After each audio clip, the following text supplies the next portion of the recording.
Magandang umaga, tanghali, hapon, gabi sa sign ng Scorpio with the water elements.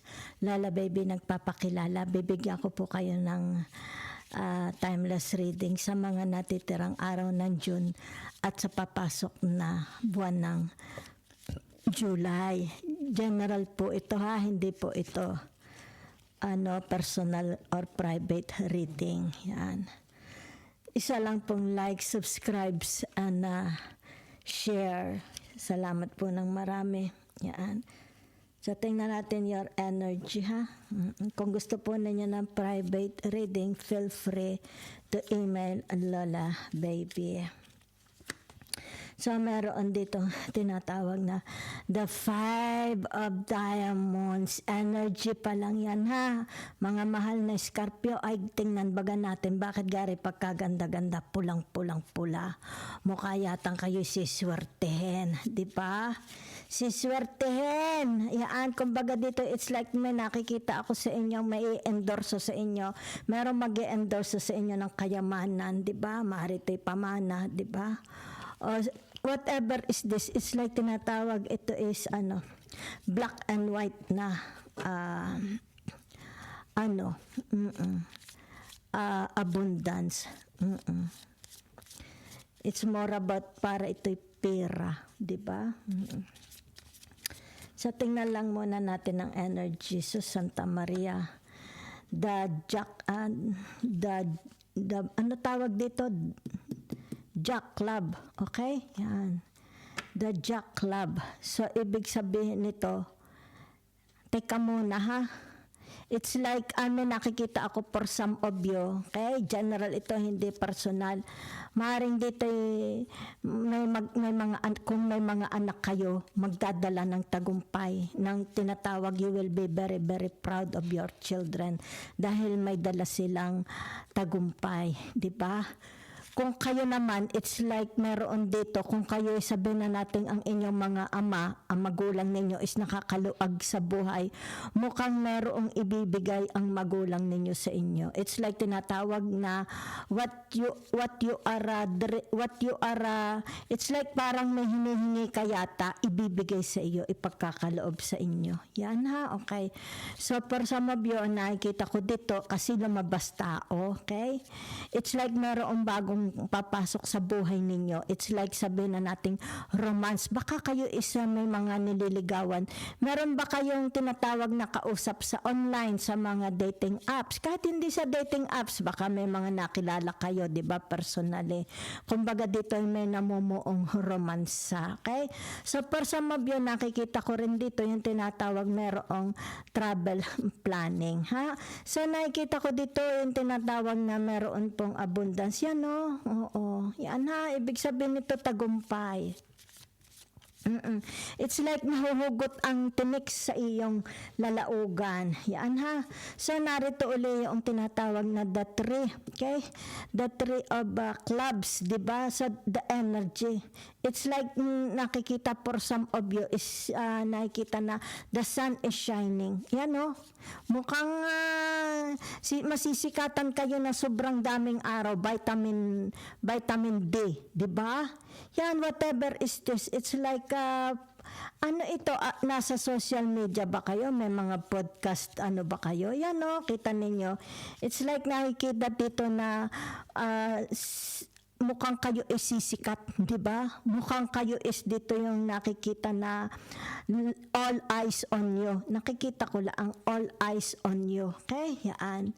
Kumbaga dito, para kabagang merong brand nyo, okay? Kumbaga dito, bakit all eyes on you? Maaring sabihin natin, ay, hahanga sila. Dahil, para bagang nakikita ko, ay, hanga kami sa iyo, may bago kang Mercedes, di ba? Kasi kumbaga, nakadisplay ka sa unahan ng pinto mo, di ba? Kumbaga dito, ipagpapalangha mo. Hindi ka naman nagyayabang. Kumbaga dito, you will be very, very proud. Kasi kung may kislap uli ang araw, kay kislap ang araw, ha? Yan. Kumbaga dito, sabihin mga tao, ba, ano kaya, saan mo kaya nakuha, di ba? Saan mo ba nabili sino nagregalo sa iyo, di ba? Maaring ito yung magmumula sa anak, sa ama, or sabihin na natin kung sino itong inyong mga ka-interaction, ha? Okay, maaari ito sabihin na natin siyota ninyo, baka bago mo mapapangasawa. Kumbaga dito, it's like i-display mo, kaya nakita ko lang all eyes on you. Okay?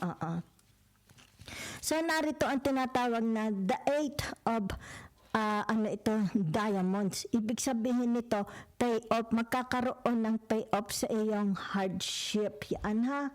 So, ibig sabihin nito, kung halimbawa matagal na ikaw nanliligaw or sila, baka matagal ka nang nililigawan, magkakaroon dito ng tinatawag, yes. Yan ha. Okay. So, for some of you, whatever is this, di ba? Sa tinatawag na the three of, ano nga gauli iyan? Clubs, di ba?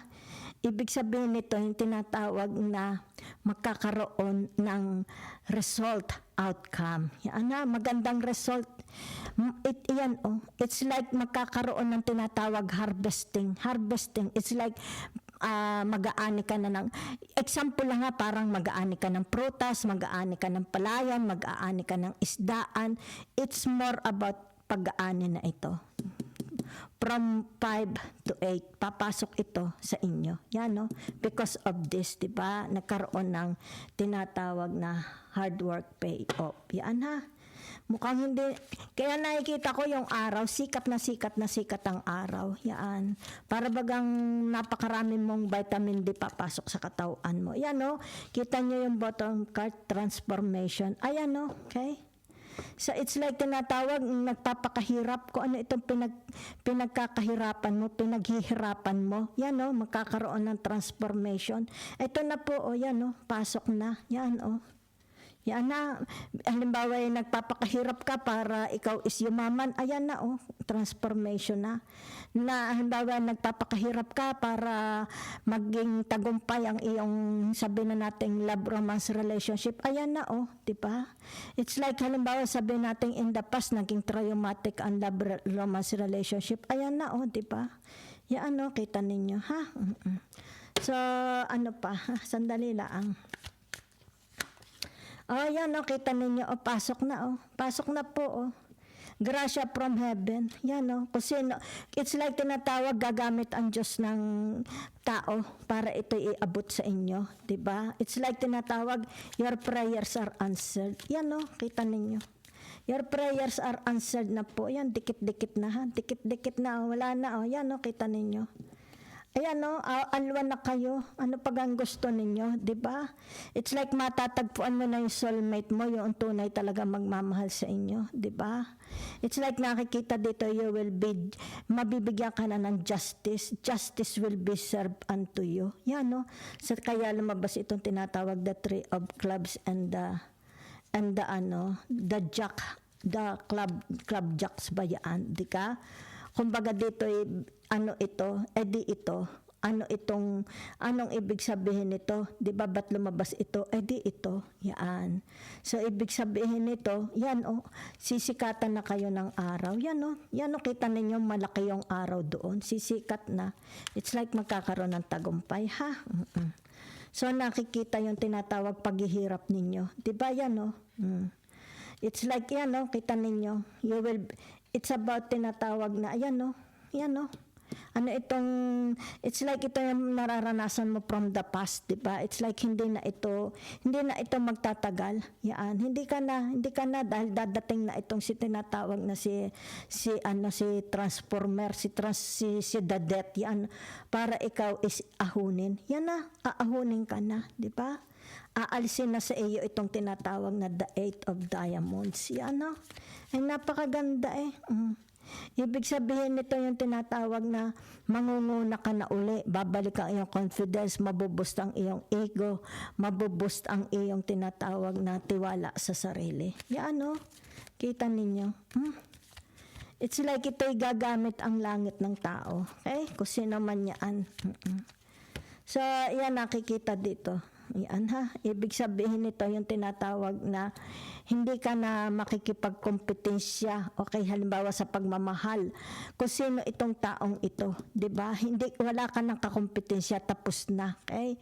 Kumbaga dito yung tinatawag na tinapos na ng Diyos ang iyong pakikipagkompetisyon sa buhay. Okay? Yan oh. It's like tinatawag ikaw na ang apple of the eye. It's like tinatawag ikaw ang mas It's like tinatawag affection. Ikaw ang mas nangangailangan ng affection, ng tulong. Kung kaya dito binunot ka, pinull out ka. Okay? Oo. So maganda yung reading para sa mga tinatawag na Scorpio. Ayan no, blessings on the way na po. Ayan no, 'di ba? Sa tinatawag na the death, 'di ba? Yan. Ibig sabihin nito, ano ka na, gandahan mo na ang pag-iisip mo, alisin mo na ang negativity, ha? Dahil ito, i-welcome mo na ito. Yan, i-welcome mo na to. Tapos na ang laban mo sa buhay. Yan, tapos na ang iyong tinatawag na pagpapapansin, kumbaga dito'y begging, di ba? It's like you're always begging, you're always papansin. Tapos na, yan o. Yan na oh, kita mo, gagamit ang langit ng tao para ito is tinatawag ibigay sa iyo, ha? Kay yan man ay sabihin natin love, romance, trabaho, di ba? Whatever is this, kasi narito yung tinatawag interaction ninyo, okay? Interaction nyo, kung sino itong tinatawag na kaano ninyo, 'di ba? It's like ka-compete ninyo sa tinatawag na the five of diamonds. Kung sino itong mga taong ito, siguro mga kapatid mo, siguro asawa mo, baka mga pinsan mo, 'di ba? Baka sa trabaho mo, baka mga boss o mga kasamahan sa trabaho, 'di ba? Maaring sabihin na nating mga friends, kung ano man ito, yan oh. Ibig sabihin nito, yung tinatawag na hindi ka na, yan oh, hindi ka na mahihirapan. Yan. Kasi kumbaga dito ay ipo-pull out ka na. Yan. So ito ha, be very very positive ha, be very very positive. Yan, magpasalamat everyday. Sabi niyo, praise the Lord, praise the Lord. I am claiming it. Ganyan yung mga kamay niyo, saluhin niyo na ito, saluhin, imay niyo na ito ha. Tinatawag na the five of clubs and the ace of cups.